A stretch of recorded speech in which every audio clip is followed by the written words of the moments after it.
Hello guys, मैं हूं अथर्व और आज का टॉपिक है the rise of nationalism in Europe. आज हम यूरोपियन हिस्ट्री के इस इंपॉर्टेंट सेगमेंट को जानने वाले हैं, एनालाइज करने वाले हैं और हिस्ट्री के इस टॉपिक में डीप डाइव लेने वाले हैं। तो हिस्ट्री को समझने के लिए, स्पेसिफिकली यूरोपियन हिस्ट्री को समझने के लिए तैयार हो जाइए और बहुत मजा आने वाला है। Let's start.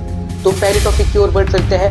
First topic was the French revolution, जो कि 1789 में हुआ था, जिसके तहत लुई 16 जो फ्रांस का एम्परर था उसे ओवरथ्रो किया गया था आउट ऑफ फ्रांस, और the power was transferred from monarchy to the actual citizens of France. जो फ्रांस के सिटीजन्स थे उनकी तरफ वो पावर ट्रांसफर हुई।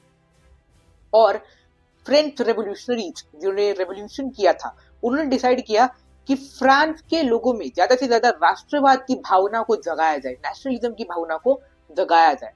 इसके लिए उन्होंने बहुत से स्टेप्स लिए, जो कि है पहला स्टेप, उन्होंने फ्रांस का जो फ्लैग था try colour, blue white red, ये जो 3 कलर वाला जो फ्रेंच फ्लैग था, उसे फ्रांस का ऑफिशियल झंडा बनाया गया। और राजा का या मोनार्क का जो मोनार्की वाला जो रॉयल स्टैंडर्ड फ्लैग था उसे डिसकंटिन्यू किया गया। दूसरा चेंज, स्टेट जनरल जो कि एक्टिव सिटीजन इलेक्ट किया करते थे। एक्टिव सिटीजन अगर आपको समझ नहीं आया हो तो एक्टिव सिटीजन ऐसे लोग थे जो कि वोटिंग के लिए एलिजिबल थे फ्रांस में। कुछ रूल्स एंड रेगुलेशंस थे जिसके तहत कुछ लोगों को ही वोटिंग का अधिकार दिया जाता था। और उस स्टेट जनरल को भी नेशनल असेंबली रीनेम किया गया था।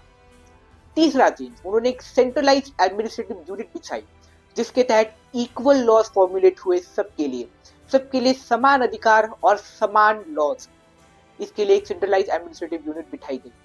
चौथा चेंज, जो आइडियल्स जो फ्रांस में बहुत प्रचलित थे, जैसे कि ला पैट्रिए का अर्थ है द फादरलैंड, पितृभूमि हम कह सकते हैं। और दूसरा आइडियल ले सितोयन मतलब द सिटीजन ऑफ फ्रांस। इन दो आइडियल्स को ज्यादा से ज्यादा प्रमोट किया गया to establish equality among the people of France. अब internal custom duties and dues जो फ्रांस में चल रहे थे उनका एबॉलिश किया गया।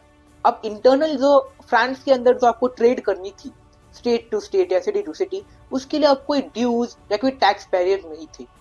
और फाइनल चेंज उन्होंने लाया फ्रेंच लैंग्वेज, जैसे कि वो पेरिस में बोली जाती थी, पेरिस की जो फ्रेंच लैंग्वेज थी उसे प्रमोट किया गया। और जो रीजनल डायलेक्ट्स थे, बाकी जगहों पे जो अलग अलग भाषा के फॉर्म्स थे, उनको डिस्करेज किया गया। और फ्रांस के इस लैंग्वेज को, जो कि पेरिस में फ्रेंच बोली जाती थी, उसी को ही ऑफिशियल लैंग्वेज और नेशनल लैंग्वेज भी घोषित कर दिया गया। फिगर जो कि है नेपोलियन बोनापार्ट, जो आते हैं इन 1799 बाय इन्वेडिंग इटली, उन्हें एक राइज मिला था। और 1804 में नेपोलियन ने अपने आप को फ्रांस का एम्परर घोषित कर दिया गया था बाय गेनिंग सम पावर। और उनका राज चला था टिल 1850। और इस समय में नेपोलियन की जो भी अचीवमेंट्स है, चलो इन अचीवमेंट्स को एनालाइज करके देखते हैं। तो नेपोलियन के अचीवमेंट्स का एक मेजर पार्ट आता है in the Napoleonic code of 1804, मतलब सिविल कोड ऑफ 1804 जो नेपोलियन ने लाया था। इसके अंतर्गत नेपोलियन ने फॉलोइंग चेंजेस किए गए थे। पहला बात, उन्होंने इक्वालिटी बिफोर लॉ को एस्टैब्लिश किया था। इक्वालिटी बिफोर लॉ मतलब सबके लिए समान लॉज फॉर्म किए जाएंगे और लॉ के पीछे सब समान देखे जाएंगे, सबको समान जस्टिस दिया जाएगा, किसी को भी किसी के आइडेंटिटी के बेसिस पर अलग से जस्टिस नहीं दिया जाएगा। तो सबको इक्वालिटी ऐसे एस्टैब्लिश की गई थी। दूसरा, नेपोलियन ने किया राइट टू प्रॉपर्टी को सिक्योर। राइट टू प्रॉपर्टी एक ऐसा राइट था जिसके अंतर्गत लोगों को पूरा अधिकार था अपनी प्रॉपर्टी पर अपना हक क्लेम करने का। कोई और आकर किसी की प्रॉपर्टी पर अपना क्लेम नहीं जता सकता है। हर एक इंसान को अपनी प्रॉपर्टी ओन करने का राइट है। तीसरा चीज जो नेपोलियन ने किया था, नेपोलियन सिंप्लीफाइड एडमिनिस्ट्रेटिव डिविजन्स, मतलब जो भी अपने टेरिटरीज में जो नेपोलियन रूल किया करते थे उसमें जो एडमिनिस्ट्रेटिव डिविजन्स थे, नेपोलियन उन डिविजन्स को सिंप्लीफाई कर दिए। अब पांचवा चीज जो नेपोलियन ने किया था दैट वाज कि abolish the feudal system. Napoleon ने फ्यूडल सिस्टम को एबॉलिश किया। फ्यूडल सिस्टम अगर आपको पता नहीं होगा तो फ्यूडल सिस्टम एक ऐसी सिस्टम थी जिसके अंतर्गत, अब आपको पता है कि एक किंगडम में most of the land was owned by the king और चर्च और king most of the land own किया करते थे, जिसमें से किंग अपने लैंड को बेचा करते थे तो सब नोबल्स, कुछ नोबल लोग थे जो कि बहुत रिच थे, उनको किंग जमीन बेचा करते थे, और उस जमीन के एक्सचेंज में नोबल्स उनको पॉलिटिकल सपोर्ट दिया करते थे। किंग हमेशा पॉलिटिकली किंग के साथ ही जुड़ा करते थे वो। अब यही जो टेनेंट इन चीफ या फिर यही जो नोबल्स है, वही नाइट्स को अपनी जमीन बेचा करते थे। नाइट्स एक ऐसे लोग होते हैं जो कि क्या कह सकते हैं, एक सिपाही की तरह हो सकते हैं नाइट्स के लोग। तो सिपाहियों को वो अपनी लैंड बेचते थे, और इसके एक्सचेंज में सिपाही उन लॉर्ड्स को मिलिट्री का सपोर्ट प्रोवाइड किया करते थे। अब यही सिपाही अपनी लैंड को पेजेंट्स को बेचा करते थे, और वही सिपाही जो पेजेंट्स को लैंड बेचा करते थे, उसके बदले में पेजेंट्स सिपाहियों को सर्विस ऑफर करते थे। पेजेंट्स सिपाहियों के लैंड पर काम किया करते थे, और इसी को एक ट्रायंगुलर हायरार्की का भी नाम दिया जा सकता है। तो इस triangular hierarchy of the feudal system को नेपोलियन ने एबॉलिश किया।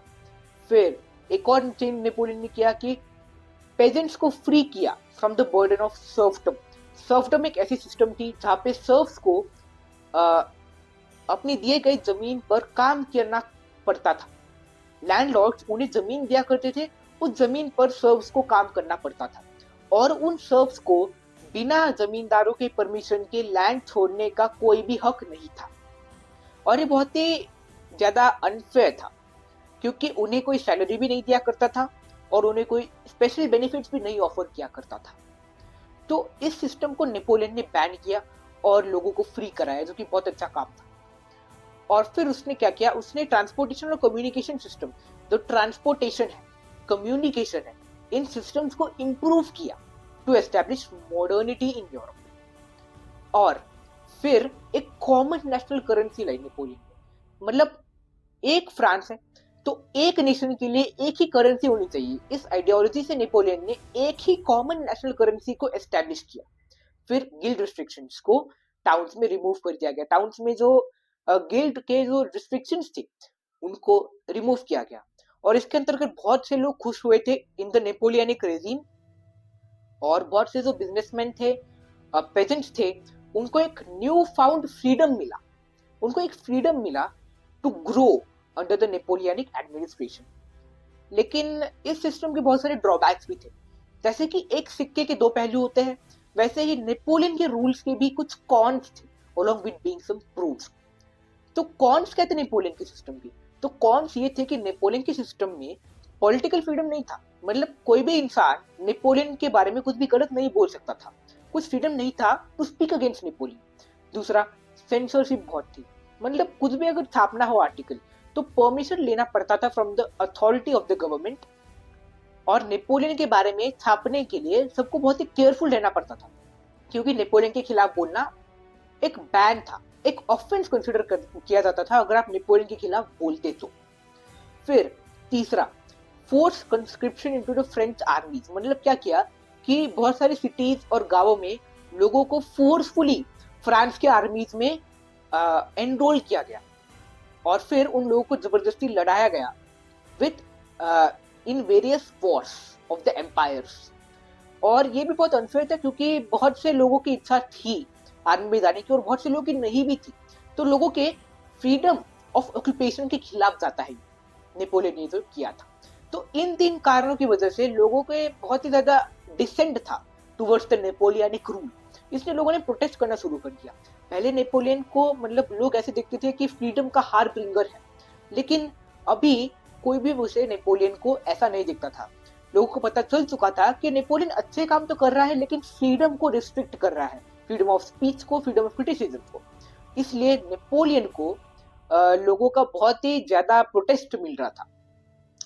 अब हमने देखा था फ्रांस की हिस्ट्री को। Now let's take a deep dive into the European history, जो कि स्टोरी का मेन पार्ट है।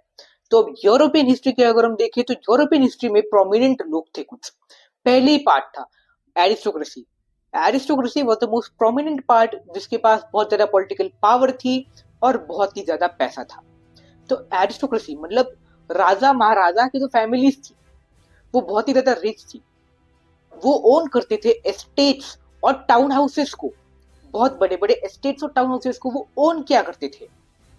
और ये फ्रेंच बोला करते थे, मतलब आपस में कम्युनिकेट करने के लिए इनकी एक रॉयल लैंग्वेज थी जो कि थी फ्रेंच। फिर ये टाइज ऑफ मैरिज से कनेक्टेड थे, मतलब वो आपस में शादी किया करते थे to increase their political power and the negotiation. और ये न्यूमेरिकली एक स्मॉल ग्रुप था, मतलब न्यूमेरिकली अगर हम देखें तो पेजेंट्स बहुत थे, एरिस्टोक्रेसी बहुत ही कम थी। अब अगर हम देखें पेजेंट्स की टूवर्ड्स, तो पेजेंट्स का पॉइंट ऑफ व्यू से अगर हम देखें तो पेजेंट्स बहुत ही ज्यादा एक पुअर क्लास थी। उनके पास इतना ज्यादा कोई खास लैंड नहीं था, कोई खास रेवेन्यू नहीं था और कोई खास एसेट्स भी नहीं थे। इसी के बीच राइज हुआ एक नई क्लास का, जो कि है the new middle class. Middle class का राइज हुआ, क्यों हुआ? क्योंकि इंडस्ट्रीज का राइज हुआ, बड़े बड़े टाउन्स बने, बड़े बड़े सिटीज बने, जिससे एजुकेशन प्रोपगेट हुआ और वही एजुकेटेड होकर मिडिल क्लास का जन्म हुआ। और ये मिडिल क्लास के बहुत सारे व्यूज थे नेशनलिज्म पे, जिसको बहुत ही सराहा गया। इनके व्यूज नेशनलिज्म पे बहुत ही अलग थे और एजुकेटेड थे। तो इन्हीं एजुकेटेड मिडिल क्लास लोगों ने लिबरलिज्म नाम की इस आइडियोलॉजी को एस्टैब्लिश किया। लिबरलिज्म एक ऐसी आइडियोलॉजी थी जो कि फ्रीडम ऑफ इंडिविजुअल के लिए स्टैंड करती थी, मतलब हर एक इंसान के अपने अपने फ्रीडम के लिए स्टैंड करती थी लिबरलिज्म की आइडियोलॉजी। और इक्वलिटी बिफोर लॉ को भी ये बहुत ही ज्यादा प्रमोट किया करती थी। अब इसके दो एस्पेक्ट्स थे, एक था पॉलिटिकल लिबरलिज्म, मतलब पॉलिटिकल एस्पेक्ट्स में अगर हम देखें तो लिबरलिज्म इस आइडियोलॉजी का मतलब ये है कि हम ऑटोक्रेसी और क्लेरिकल प्रिविलेजेस को एंड करें। मतलब जो भी क्लेरिक्स थे, जो चर्च में जो पुजारी थे, उनको जो प्रिविलेजेस मिला करते थे वो एंड होने चाहिए। और राजा महाराजा और उनको जो प्रिविलेजेस मिला करते थे, जो नोबल लोगों को जो प्रिविलेज मिला करता था फ्रॉम बर्थ, वो एबॉलिश किया जाए और उन्हीं प्रिविलेजेस को एबॉलिश करके एक इक्वालिटी का सिस्टम एस्टेब्लिश किया जाए बिटवीन द पीपल। दूसरी इसकी मांग थी कि एक रिप्रेजेंटेटिव डेमोक्रेटिक गवर्नमेंट हो, जो कि लोगों द्वारा इलेक्ट किए गए रिप्रेजेंटेटिव से बनी हुई हो और कोई भी अपने मनमानी से राजा या एरिस्टोक्रेट ना बना हो, ऐसी गवर्नमेंट ये डिजायर करते थे और चाहते भी थे। इकोनॉमिक स्फीयर में अगर हम देखें तो इकोनॉमिक एस्पेक्ट्स में अगर हम देखें तो लिबरलिज्म का मतलब था कि the abolition of state imposed restrictions over the movement of goods and capital, मतलब गुड्स एंड कैपिटल के मूवमेंट पर जो सरकार ने जो अपने बंधन लगा के रखे थे वो बंधन नहीं लगने चाहिए, ये इनका इकोनॉमिक स्फीयर पे आर्गुमेंट था। अब इसी इकोनॉमिक लिबरलिज्म को प्रमोट करने के लिए जोल्वेरिन नाम का एक कस्टम्स यूनियन एस्टैब्लिश हुआ था और इसका मेन मोटिव था to promote economic liberalism and to abolish all the taxes over the trade. और इसको स्टार्ट किया गया था by the initiative of Prussia. बाद में बाकी भी जर्मन स्टेट्स ने इस इनिशिएटिव को ज्वाइन किया था। इस जोल्वेरिन नाम के एक कस्टम यूनियन ने फॉलोइंग चीजें की। पहला, they reduced all the tariff barriers over trade, मतलब ट्रेड में जो भी टैरिफ बैरियर्स थे, जो भी टैक्सेस थे, बेसिकली कंडीशन बहुत ज्यादा वर्स्ट थी। हमें लगता है कि ये कंडीशन बहुत ही ज्यादा लेस वर्सेंट थी, बट ये बहुत ज्यादा वर्सेंट कंडीशन थी। जर्मनी में फॉर एग्जांपल अगर हम ले तो 11 स्टेट से अगर हमें अपने माल को पहुंचाना है तो एक एक स्टेट से अलग अलग टैक्सेस और अलग अलग कस्टम ड्यूटीज थी, जिससे बहुत ज्यादा एक्सपेंसेस बढ़ते थे लोगों के और प्रॉफिट होने के चांसेस नेग्लिजिबल हो जाते थे। तो इस अनफेयर चीज को खत्म किया जोल्वेरिन नाम के कस्टम यूनियन। दूसरा काम इन्होंने किया कि 30 करेंसीज, मतलब एक ही देश में 30 करेंसीज हुआ करती थी, लेकिन इन 30 करेंसीज को मात्र 2 करेंसीज तक रिड्यूस किया। किसने किया? जोल्वेरिन ने। तो जोल्वेरिन ने सिंप्लीफाई किया the currency units of a nation. और तीसरा काम जो उन्होंने किया, उन्होंने एक रेलवे नेटवर्क को प्रमोट किया। रेलवे नेटवर्क, कम्युनिकेशन, ट्रांसपोर्टेशन, इन सब चीजों को प्रमोट किया, क्योंकि कहीं ना कहीं ट्रेड भी ट्रांसपोर्टेशन और कम्युनिकेशन से ही इन्फ्लुएंस होता है। तो अब हम देखने वाले हैं न्यू कंजर्वेटिज्म आफ्टर 1815। अब जैसे लिबरलिज्म बढ़ रहा था वैसे कंजर्वेटिव्स लोग भी फुल जोर लगा रहे थे लिबरलिज्म के साथ लड़ने के लिए। तो एक नया कंजर्वेटिज्म एस्टैब्लिश हुआ आफ्टर 1815। हुआ क्या कि 1815 में बैटल ऑफ वाटरलू हुआ, जहां पर नेपोलियन को 4 देशों ने डिफीट किया। वो 4 देश थे ब्रिटेन, प्रशिया, रशिया और ऑस्ट्रिया। अब जैसे नेपोलियन को डिफीट किया वैसे एक ट्रीटी ऑफ वियना को साइन किया गया, मतलब एक शहर है वियना इन ऑस्ट्रिया। तो ऑस्ट्रिया के चांसलर ड्यूक मेटर्निक ने इस ट्रीटी को होस्ट किया, जहाँ पे 4 देश मिले और उन्होंने ट्रीटी ऑफ वियना को साइन किया, जिसके अंतर्गत फॉलोइंग चेंजेस थे। पहला चेंज कि जिसमें बर्बन डायनेस्टी को वापस फ्रांस में लाया गया। मतलब जिस फ्रेंच रेवोल्यूशन के तहत 1789 में लुई 16 को ओवरथ्रो किया गया था, उसी डायनेस्टी को वापस लाया गया to establish new conservatism in France.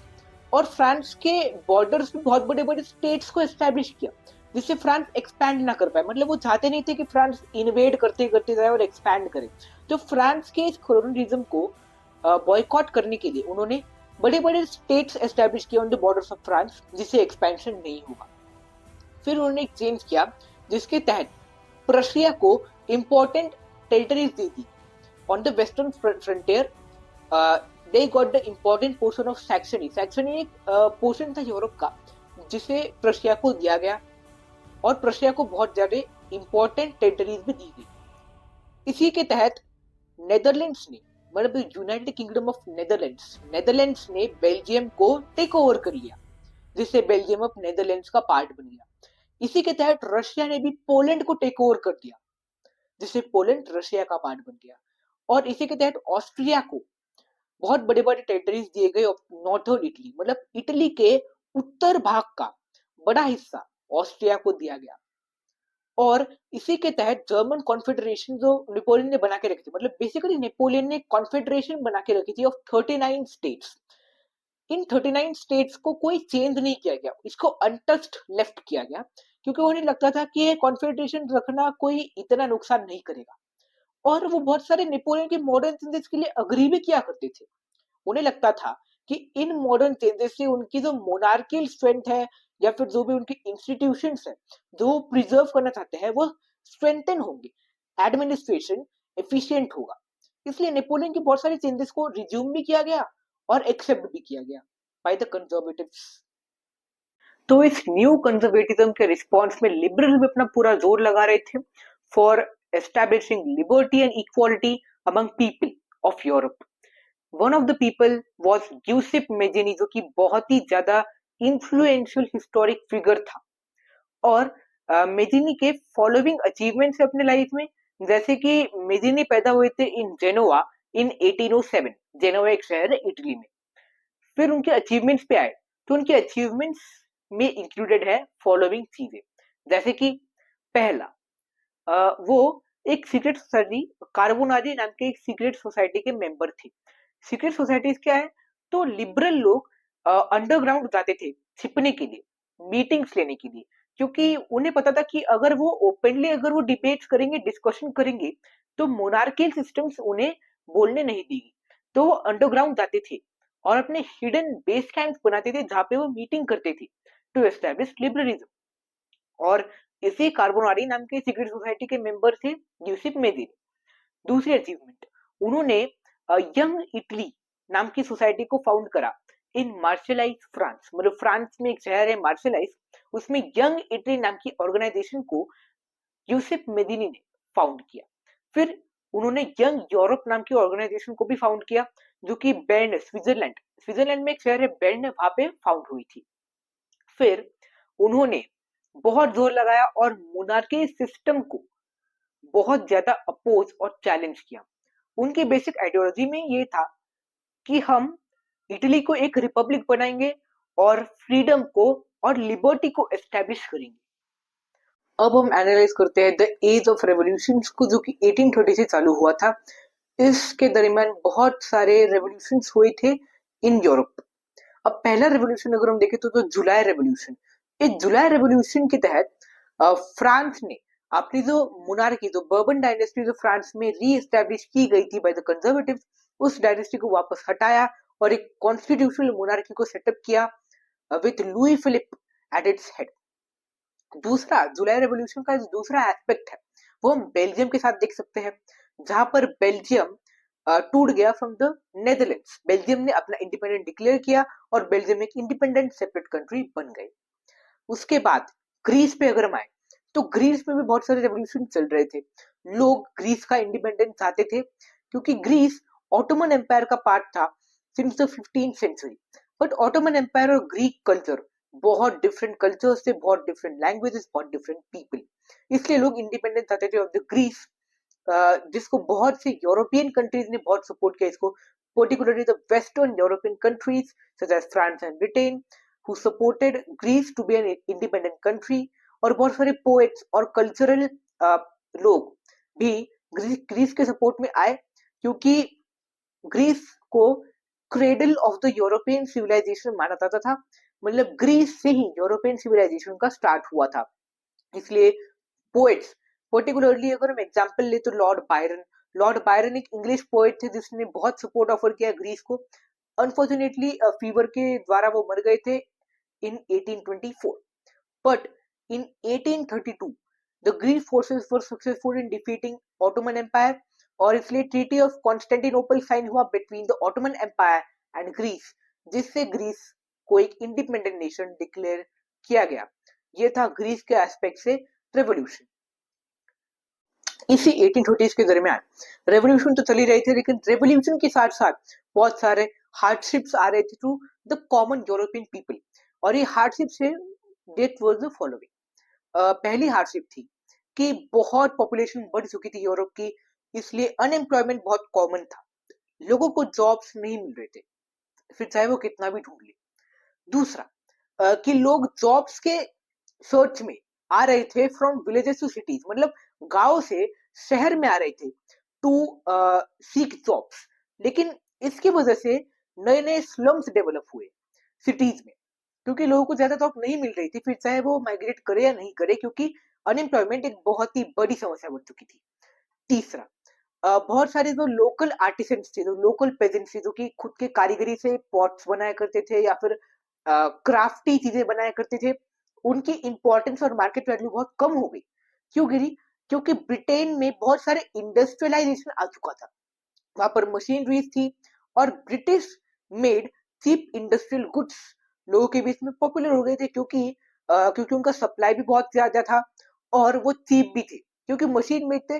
जो हाथ से बनाते हैं उनके लिए थोड़ा सा ज्यादा महंगा बेचते हैं वो लोगों को, लेकिन industrial goods are most cheap, इसलिए लोगों ने इंडस्ट्रियल गुड्स को ज्यादा लेना शुरू कर दिया और इनकी मार्केट वैल्यू को कम कर दिया। चौथा और सबसे important reason for the hardship, कि वहां पे कल्टीवेशन हो ही नहीं रहा था, वेदर ही बहुत ही खराब था, क्लाइमेट भी खराब था, और कल्टीवेशन बिल्कुल भी नहीं हो रहा था, जिसकी वजह से वाइड स्प्रेड पॉपुलिज्म हुआ लोगों के बीच में। पॉपुलिज्म का मतलब होता है कि बहुत ज्यादा पॉवर्टी होना, बहुत ज्यादा हंगर होना, तो ये लोगों के बीच में स्प्रेड हुआ। इसकी वजह से लोग जैसे ज्यादा गरीब हुए, जैसे ज्यादा भुखमरी से लोग मरने लगे, और ये थे हार्डशिप्स ऑफ द 1830s। तो लिबरल्स ने 1848 में अपना रेवोल्यूशन चालू किया इन जर्मनी। इन हार्डशिप्स के दौरान बहुत सारे रेवोल्यूशंस अभी भी चालू थे, रेवोल्यूशन रुके नहीं थे। 1848 18 में 1848 इस तारीख को लिबरल लोग आए, उन्होंने गैदर किया इन फ्रैंकफर्ट सिटी ऑफ जर्मनी, और उन्होंने 831 इलेक्टेड रिप्रेजेंटेटिव्स के साथ एक सेंट पॉल चर्च में जाके उसको फ्रैंकफर्ट पार्लियामेंट का नाम देके वहां पर कन्वीन किया। सो फ्रैंकफर्ट पार्लियामेंट कन्वीन हुई थी in the Saint Paul church of the Frankfurt city in Germany.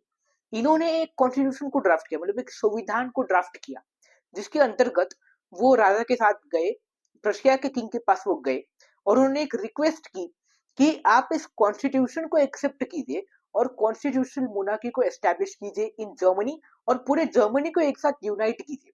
लेकिन इसको अपोज किया by the Kings and the junkers of Russia. Junkers मतलब बेसिकली ऐसे लैंडलॉर्ड्स हैं, तो लैंडलॉर्ड्स और किंग्स ने मिलके ओपनली अपोज किया इस नोशन को, क्योंकि राजा कॉन्स्टिट्यूशनल मोनार्की से हेड नहीं होना चाहता था, और वो नहीं चाहता था कि जर्मनी एक देश पूरा बने, इसलिए इस मूवमेंट को बहुत ज्यादा अपोज किया गया, और यही था revolution of the liberals of 1848।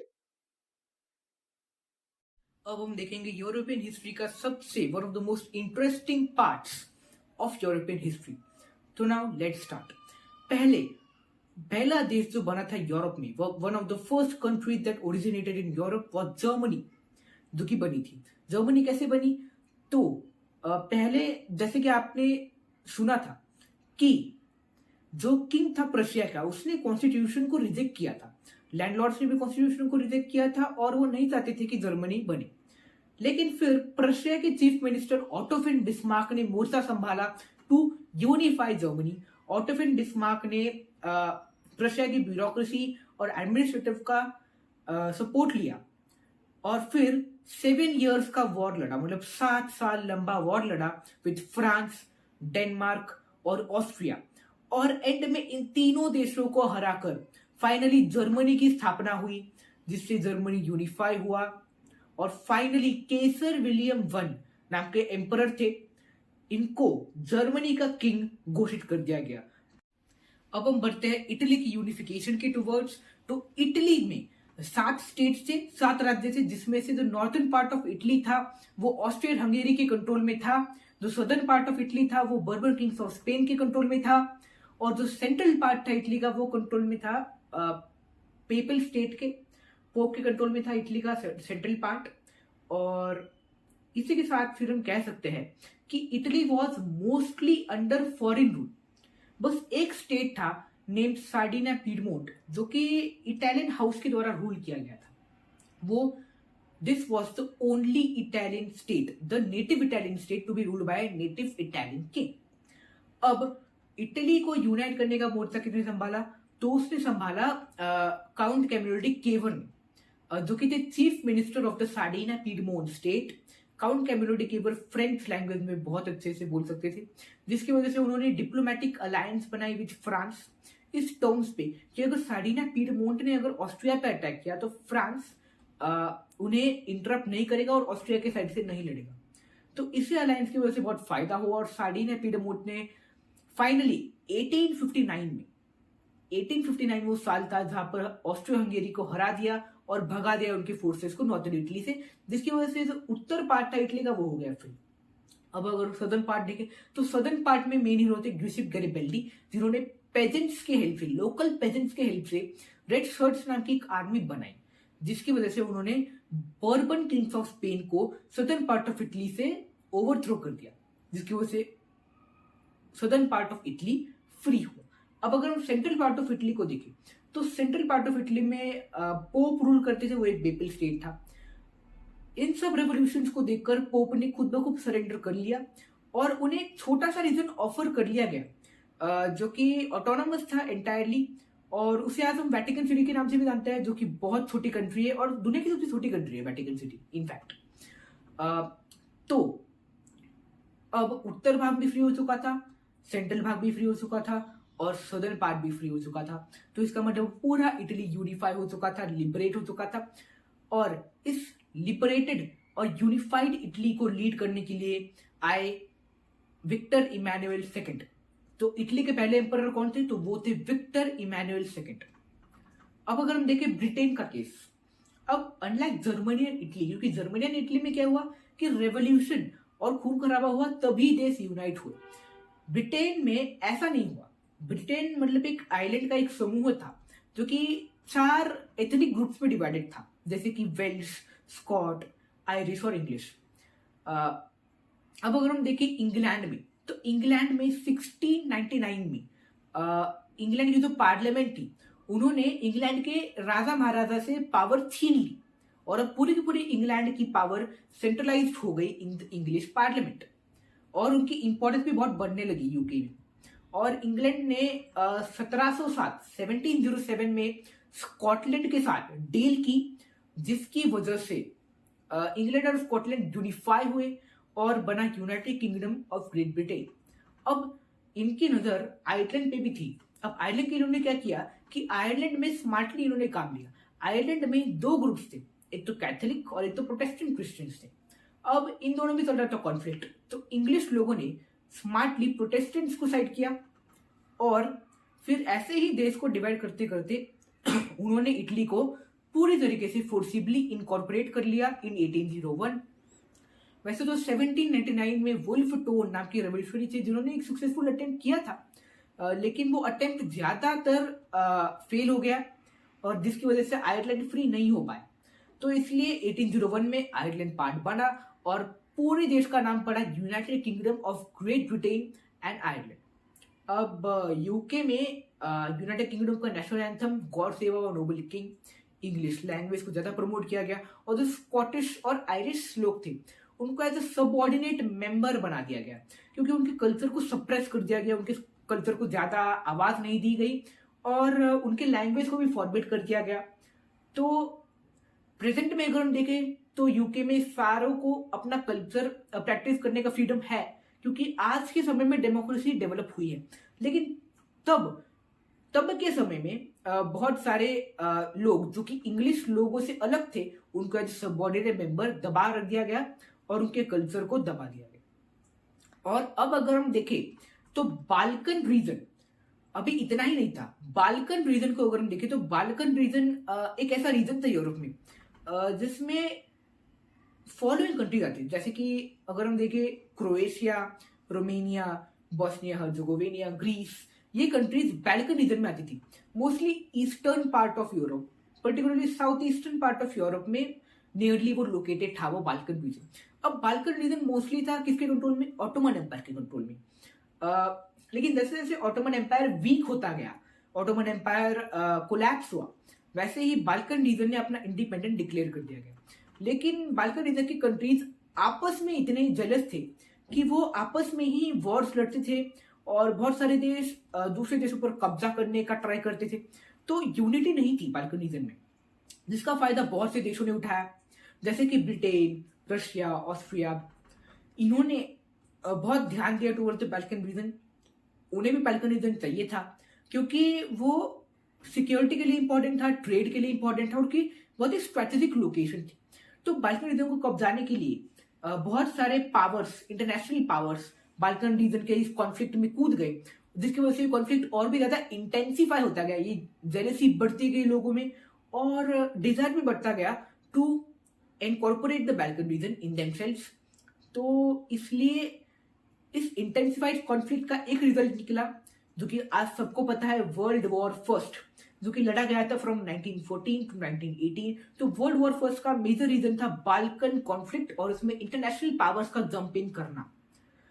तो गाइस इतना ही था आज के वीडियो में और आई होप आपको मजा आया होगा, इंफॉर्मेटिव लगा होगा ये video. So please like the video and share the video and subscribe my channel and meet you with more interesting content based on different genres